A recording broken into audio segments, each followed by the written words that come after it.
കേരളത്തിന്റെ മുഖ്യമന്ത്രി കസേരയെ ചൊല്ലി കോൺഗ്രസ് പാളയത്തിൽ പുകയുന്ന തർക്കം ഇപ്പോൾ ഡൽഹി രാഷ്ട്രീയത്തിന്റെ ഉച്ചിയിലെത്തിയിരിക്കുകയാണ്. വെറുമൊരു അധികാര തർക്കത്തിനപ്പുറം വരാനിരിക്കുന്ന ഉപതെരഞ്ഞെടുപ്പിലെ രാഷ്ട്രീയ ഭീതിയും ഹൈക്കമാൻഡിന്റെ കടുത്ത അതൃപ്തിയും കലർന്ന് ഒരു പിരിമുറുക്കത്തിന്റെ മുനയിലാണ് കേരളത്തിലെ കോൺഗ്രസ് നേതാക്കൾ. മല്ലികാർജ്ജുൻ ഖാർഗെയുടെ വസതിയിൽ നടന്ന 3 മണിക്കൂർ നീണ്ട മാരത്തൺ ചർച്ചകൾക്കും ഒരു സമവായത്തിലെത്താൻ കഴിയാത്തതോടെ കേരളത്തിന്റെ രാഷ്ട്രീയ ഭാവി ഇപ്പോൾ 10ാം നമ്പർ ജനപദത്തിലെ സോണിയാഗാന്ധിയുടെ കൈകളിലാണ്. ഈ ചർച്ചകളിലെ ഏറ്റവും നിർണായകമായ മറുപടി വന്നത് മുസ്ലിം ലീഗിന്റെ ഭാഗത്തു നിന്നാണ്. കെ.സി. വേണുഗോപാൽ മുഖ്യമന്ത്രിയാക്കണമെന്ന ചർച്ചകൾ സജീവമായപ്പോൾ ആലപ്പുഴ ലോക്സഭാ മണ്ഡലത്തെ മുന്നിൽ നിർത്തി ലീഗ് ഉയർത്തിയ ആശങ്ക ഹൈക്കമാൻഡിനെ പോലും ഇരുത്തി ചിന്തിപ്പിച്ചിരിക്കുകയാണ്. കെ.സി. വേണുഗോപാൽ സംസ്ഥാന ഭരണത്തിലേക്ക് മടങ്ങിയാൽ ആലപ്പുഴയിൽ ഒരു ഉപതെരഞ്ഞെടുപ്പ് അനിവാര്യമാകും. ഈ സാഹചര്യം ബി.ജെ.പിക്ക് വലിയൊരു ആയുധമാകുമെന്നും പ്രത്യേകിച്ച് ശോഭാ സുരേന്ദ്രനെ പോലൊരു സ്ഥാനാർത്ഥിയെ നേരിടേണ്ടി വന്നാൽ ബലം കോൺഗ്രസിന് തിരിച്ചടിയാകുമെന്നാണ് ലീഗിന്റെ മുന്നറിയിപ്പ്. ആലപ്പുഴയിൽ ശോഭാ സുരേന്ദ്രൻ വിജയിച്ചു കയറുന്നത് യു.ഡി.എഫിന് കേരളത്തിലുണ്ടാക്കുന്ന രാഷ്ട്രീയ ക്ഷീണം ചെറുതാകില്ലെന്ന് ലീഗിന്റെ നിരീക്ഷണം കെ.സി. വേണുഗോപാലിന്റെ സാധ്യതകൾക്ക് വലിയൊരു തിരിച്ചടിയായി മാറിയിരിക്കുകയാണ്. ബി.ജെ.പിയുടെ വളർച്ചയ്ക്ക് വഴിമരുന്നിടുന്ന ഒരു തീരുമാനത്തിലും ലീഗ് തയ്യാറല്ല എന്ന കൃത്യമായ സന്ദേശമാണ് ഇതിലൂടെ പുറത്തുവരുന്നത്. അതേസമയം ഡൽഹിയിലെ ചർച്ചകൾ അവസാന ലാപ്പിലേക്ക് നീങ്ങുമ്പോൾ താൻ 1 ഇഞ്ച് പിന്നോട്ടിലെന്ന കർശന നിലപാടിലാണ് രമേശ് ചെന്നിത്തല.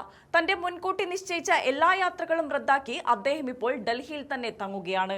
മുഖ്യമന്ത്രി പ്രഖ്യാപനം വരാതെ കേരളത്തിലേക്ക് മടങ്ങേണ്ടതില്ലെന്നാണ് ആർ.സി. ഗ്രൂപ്പിന്റെ തീരുമാനം. തന്റെ സീനിയോറിറ്റി ഇത്രയും കാലം പാർട്ടിക്ക് നൽകിയ സംഭാവനകളും പരിഗണിക്കപ്പെടുമെന്നും ഇത്തവണ തഴയപ്പെട്ടാൽ അത് വലിയ രാഷ്ട്രീയ പ്രത്യാഘാതങ്ങൾ ഉണ്ടാക്കുമെന്നുമുള്ള വ്യക്തമായ സൂചന ചെന്നിത്തല ഹൈക്കമാൻഡിന് നൽകി കഴിഞ്ഞു. ഗ്രൂപ്പ് മാനേജർമാരെല്ലാം ചെന്നിത്തലയ്ക്ക് ചുറ്റും അണിനിരന്ന് അവസാന നിമിഷം വരെ സമ്മർദ്ദം തുടരുകയാണ്. എന്നാൽ കേരളത്തിലെ ഈ ഗ്രൂപ്പ് പോരിലും നേതാക്കളുടെ വടംവലിയിലും രാഹുൽ ഗാന്ധി കടുത്ത അമർഷത്തിലാണ്. ആർക്കും മുഖ്യമന്ത്രിയാകണമെന്ന അവസ്ഥയാണ് കേരളത്തിൽ എന്ന രാഹുലിന്റെ പരാമർശം നേതാക്കൾക്ക് വലിയൊരു തിരിച്ചടിയായി. ചർച്ചകൾക്കിടെ നേരിട്ട് അമ്മയെ വിളിച്ച്, അതായത് സോണിയാഗാന്ധിയെ വിളിച്ച് കേരളത്തിലെ സ്ഥിതിഗതികൾ രാഹുൽ വിശദീകരിച്ചിട്ടുണ്ട്. തെരുവിലിറങ്ങി പ്രകടനം നടത്തുന്നതും പോസ്റ്ററുകൾ ഒട്ടിക്കുന്നതും ഒരു കാരണവശാലും അംഗീകരിക്കാനാവില്ലെന്ന നിലപാടിലാണ് അദ്ദേഹം.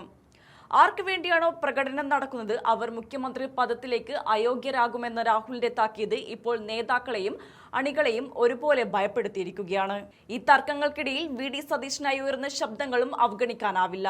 എം.എൽ.എമാരുടെ പിന്തുണയ്ക്ക് പുറമെ കേരളത്തിലെ പ്രമുഖ സമുദായ സംഘടനകൾ സതീശന് വേണ്ടി രംഗത്തെത്തിയത് പുതിയൊരു രാഷ്ട്രീയ സമവാക്യത്തിന് വഴിയൊരുക്കുന്നു. എം.എൽ.എമാരുടെ എണ്ണത്തിനപ്പുറം സമുദായ പിന്തുണ കൂടി പരിഗണിച്ചാൽ സതീശൻ സുരക്ഷിതനാകുമെന്ന് അദ്ദേഹത്തെ അനുകൂലിക്കുന്നവർ വിശ്വസിക്കുന്നു. ഇതിനിടെ കേരളത്തിലെ യഥാർത്ഥ സാഹചര്യം നേരിട്ട് കണ്ട് റിപ്പോർട്ട് നൽകാൻ ദീപാദാസ് മുൻഷിയെ ഹൈക്കമാൻഡ് ചുമതലപ്പെടുത്തിയിട്ടുണ്ട്.